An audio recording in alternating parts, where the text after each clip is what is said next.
successful symposium. IGAD member states met in Addis Ababa for a seminar to discuss available options aimed at ending the violence in South Sudan.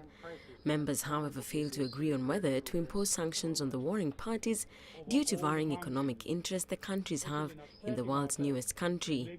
We raised questions about whether or not IGAD member countries have a common interest and a convergence on the imposition of sanctions. And our understanding and the assessment from the discussion is that they don't have a convergence on the imposition of sanctions on the parties as yet. All right. So it depends on the outcome of this next round of negotiations. South Sudan peace talks resume on Thursday after the warring parties agreed on the inclusion of civil society groups in the negotiations. The groups will represent the victims, family of the victims, and communities most affected by the ongoing conflict.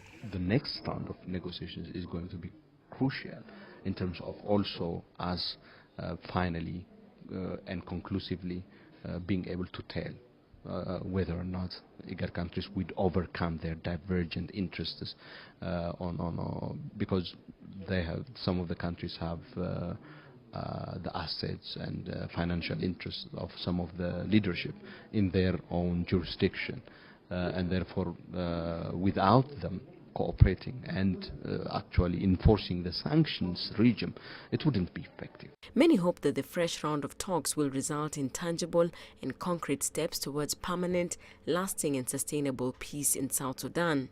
It's not even the first time that we see this signing of the agreement happening in South Sudan itself. It's almost, they sign agreements they don't respect anyway. So to me, I think the most important thing is to build trust between these two leaders. Dialogue comes against the backdrop of an international deadline of mid-August for South Sudan warring parties to form an inclusive and transitional government. Susan Mungele, CCTV.